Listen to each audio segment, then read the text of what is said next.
в общем-то, впечатлениями вот от последних событий. Во-первых, значит, то, что вот у нас произошел диктант на северо-западном диалекте, это, ну, просто считаю, что ну, какое-то небывалое такое, значит, событие.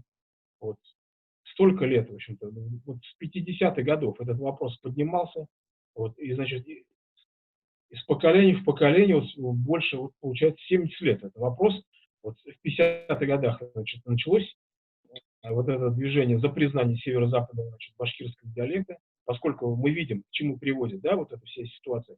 Кому как не вам это тоже знать, когда, в общем-то, зашло образование, в общем-то, соседней республики, а вам не соседней, а даже вот перепрыгивая через нас туда зашло, это вот такое экстерриториальное, значит, школьное образование Татарской ССР, вот, и вот что мы видим, да, результат какой, значит, потому что э, большевики в свое время решили, создали вот некий конструкт э, татарской, значит, социалистической нации, не спрашивая, так сказать, желания людей, там, ни сибирских татар, сибирских тюрков, сыбыров, ни, значит, астраханских, юртовских нагайцев, ни, значит, наших мишарей, там, не тептяри вообще это, так скажем, не нация, да, то есть не этническая, не народ, не народность, а это, в общем-то, сословная группа, в которую входили там, значит, и я считаю, что где-то до 50% тептери это этнические башкиры и плюс, в общем-то, остальные там всех помаленьку. Вот. И вот это директивное решение советской власти, и вот это, скажем, мы до сих пор последствия этого решения, видите, расхлебываем все. И нагайцы юртовские, и сибирские, значит, татары, и башкиры, и так далее. То есть сейчас вот уже как бы наши соседи действуют по принципу, что упал, то пропал. Да, ну да, говорят. Ну да, вот было, да, туда внесли. Но теперь же уже все, это уже, дескать, наше все. Чего вы там обратно хотите себе, значит, забрать, когда-то, значит, нами присвоено. Понимаете, вот такая ситуация. Но, тем не менее, процесс, он идет, и я думаю, что никуда не денется. Социализма нет, социализм ушел, и вот это наследие вот это Советского Союза тоже уйдет. Вот этот конструкт искусственный, абсолютно искусственный, то есть это сконструированные, сталинские конструктивисты все это делали, изобретенные, значит, нарком нации и так далее. Значит, никто не против, там, скажем, татарской нации в пределах ее, значит, казанско-татарского ядра, но там мишари, там другие группы пускай сами думают, но зачем других, в общем-то, насильно туда заставлять, запихивать, это, в общем-то, многим непонятно, и вот это все негодование, которое, значит, чувствуют на местах по отношению, скажем, к политике Казани, вот они сами же это и провоцируют, вот это негодование с ним. Вот. Ну а что касается конкретно вот, сибирских татар, да, все правильно, вот, нужно вот начинать как раз вот с таких вещей, и Шажиры Байрам, и праздники родословные, и надо снимать и фильмы, самим надо снимать. Сейчас это уже не так сложно, понимаете, да, то есть это раньше, я вот на телевидении работаю уже сейчас, уже скоро, так, в 91 году, да, то есть 29 лет в этом году, как вот на телевидении начал работать. То есть поначалу это было невозможно самостоятельно как-то снимать. Там, каких только форматов мы не поменяли. Там, я вообще, когда пришел на телевидение, там еще на кино снимали. Вот, потом появились там ВХС, Супер ВХС, там ТЖК, там Бетакам и так далее, и так далее. Вот. Сейчас все очень легко. Камера, в общем-то, копейки стоит. Пожалуйста, снимай. Я думаю, это вам нужно самим снимать. И телевидение, в принципе, сейчас не нужно, понимаете? Есть YouTube.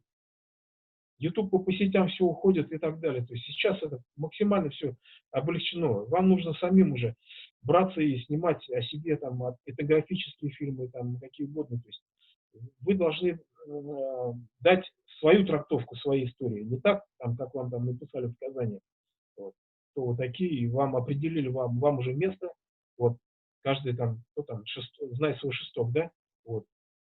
Э, Самим нужно снимать, самим делать, и надо, и ученые нужны быть, должны быть как можно больше, и надо вот этот наш ИБР, проект «История башкирских родов», то есть когда мы его начинали, я, вот, собственно, тоже, ну, думал, ну, что книги, ну, книги, ну кто их будет читать, да? То есть, а видите, какой эффект? То есть это на самом деле вот эти, в чем сила этого проекта, там даются массив документов, и вам тоже нужно публиковать и публиковать архивные документы. То есть можно даже без трактовок, без интерпретаций, без комментариев, просто, да, то есть они сами по себе будут работать. И книга ведь она что у нее, как, в чем ее, с одной стороны, слабость, с другой стороны, сила. То есть ты написал книгу, она сразу, там, как ролик в Ютубе, она сразу действовать не будет. Вот, потому что у людей мышление консервативное, он купил эту книгу, положил на полку, там, прочитает, может быть, через год, там, через 2 года он это поймет вообще, что там написано. То есть, но зато это такая долгоиграющая вещь, это на десятилетие, понимаете? Это десятилетие, эта книга будет работать. Вот посмотрите, да, вот э, Максим вспомнил про Кузеева. Вот, книга Кузеева «Происхождение башкирского народа». В 1974 году написано. Я его прочитал там, в 90 каком-то году, когда учился в университете, да, прочитал, ну, честно сказать, значение Кузеева я тогда не понял, недооценил. И все мы, большинство людей недооценивали Кузеева. Все величие его работы мы начинаем понимать только сегодня.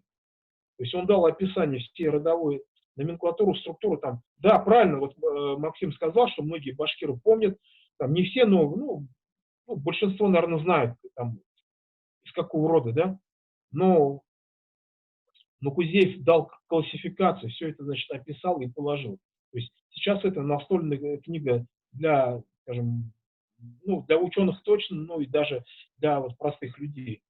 Соответственно, такая книга и должна быть и у сибирских татар, описать все вот эти РУ, там, тугумы там, и так далее, да, то есть, потому что я не верю, что они не сохранились, они есть, там надо смотреть, просто искать, потом кое-что в литературе сохранилось, там, вот эти курдаки, те же самые в документах есть, да, вот у сибирских татар, там, курдатская волость, сибирская татарская волость, это же курдаки это кто? Это, значит, как Кармышев пишет, это, значит, вот, из Маверанахра, там, во времена, значит, Шейбани хана, может быть, или кто там, может быть, еще раньше вместе с Абул-Хайр ханом, когда он столицу в Тюмени, значит, он там сибирское ханство, узбекское ханство было провозглашено, вот как раз эти вот осколки этих родов.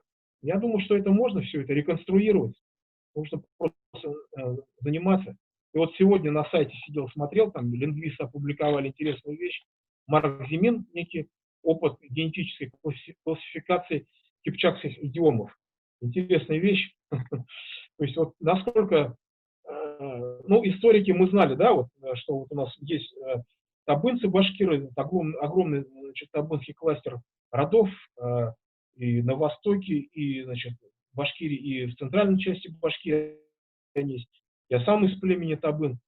И на севере, значит, вот эти табынцы. Ну, по Шажире табынцы пришли с Иртыша. Вот у них по их Шажире, ну, ладно, ну, мало ли там, Шажире, да, Иртыш. Ну, по-разному же можно относиться к этому. Ну, написали, что, может быть, им просто сам этот автор Шажире придумал что-то, да.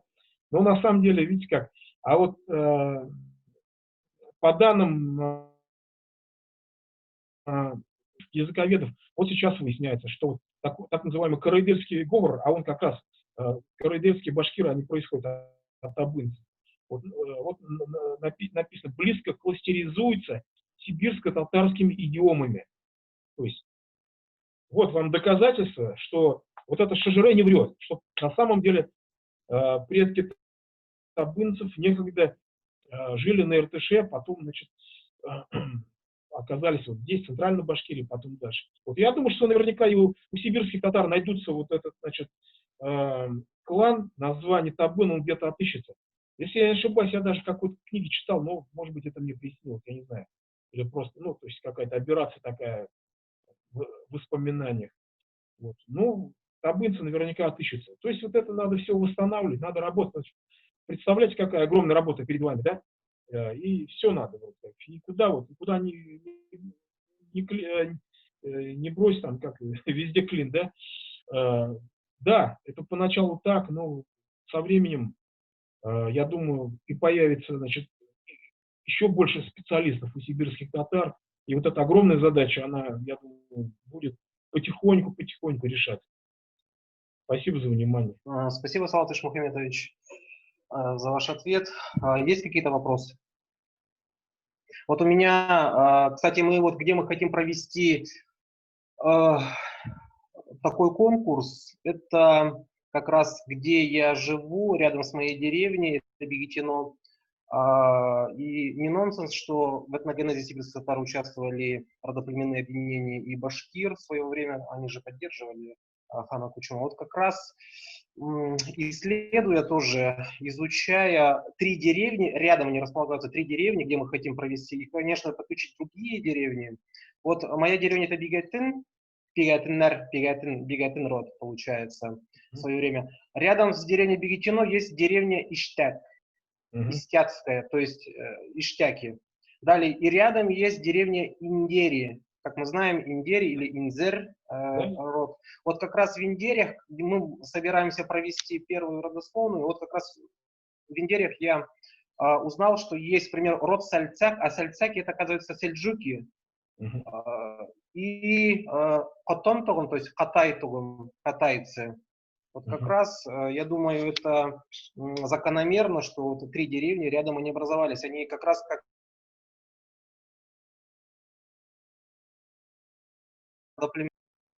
правильно, да, Салатыч Мухаммедович? Может, это я путаю?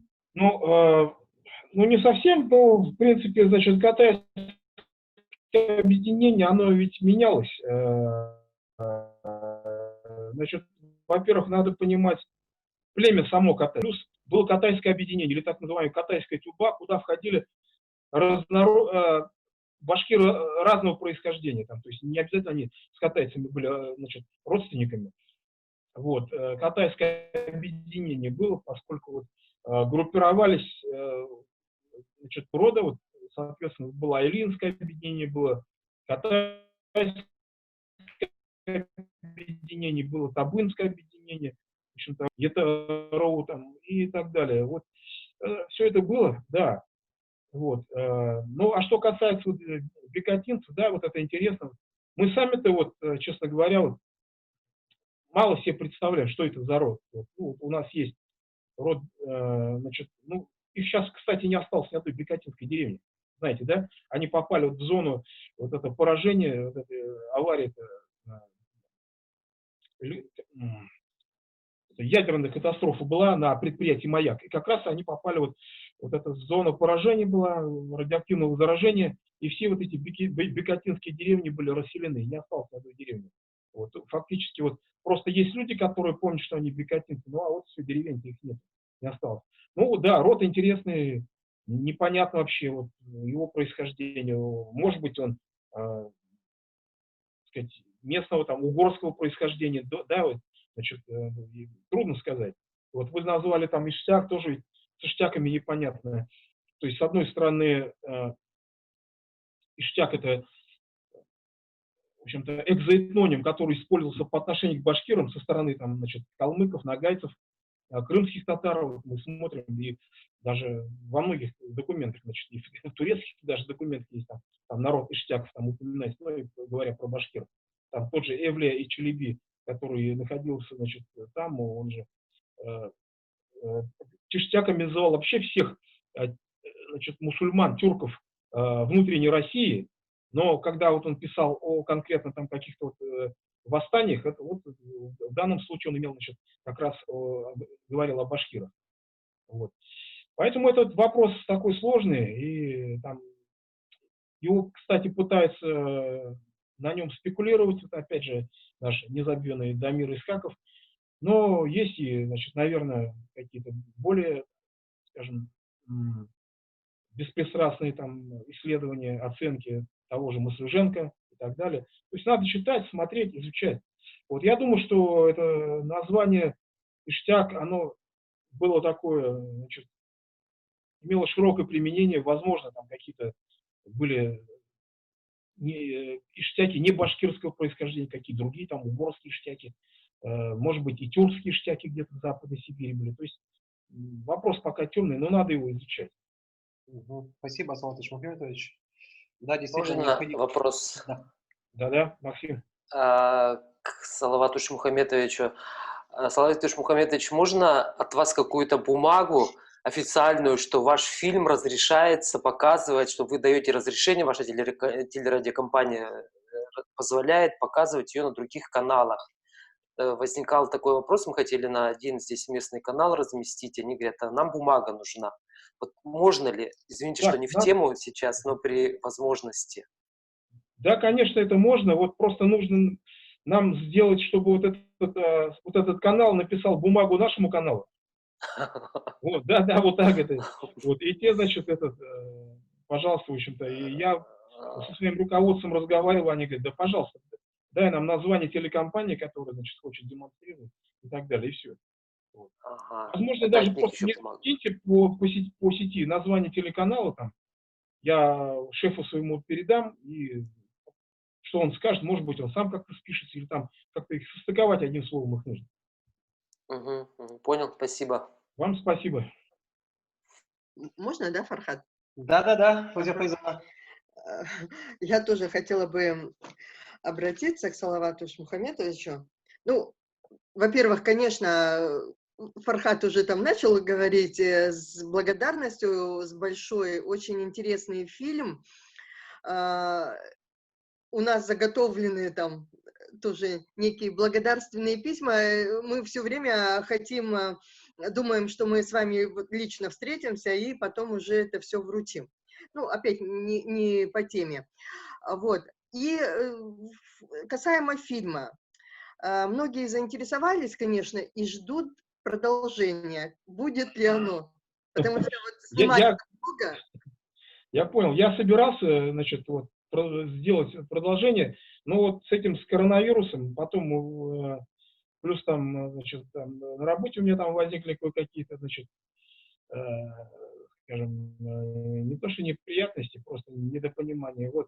И вот пока это все отложилось. Я думаю, сейчас коронавирус пройдет, и я думаю, я к осени сделаю, постараюсь этот фильм. Продолжение там по истории сибирского ханства и так далее. Вот. Ну, Потому по крайней что мере, свое видение башкирских историков, вот, что такое, значит, сибирское ханство и, в общем-то, история отношений башкир, значит, с сибирскими татарами, сибирским ханством и так далее. Потому что для башкир тоже, вот как Фархад сказал, сибирское ханство, это не чужое было ханство. Зауральские башкиры вообще признавали себя, считали шейбанидов, особенно Кучумовича, это, в общем-то, своими ханами. И все мы знаем, последующие башкирские восстания происходили под знаменем Кучумовичей, особенно вот восстание 1662-64 годов шло вот как раз именно под лозунгом восстановления сибирского ханства. Поэтому и последний башкирский хан Карасакал, он же Кучумович был, вот, по происхождению. То есть эта тема для башкир, это, понятно, это история сибирских татар, но для башкир это тоже, в общем-то, история абсолютно не чужая. Вот для нас тоже важны вот эти личности, Кучумовичи, хан Кучум и так далее. Спасибо большое, Салават Шмухаметович.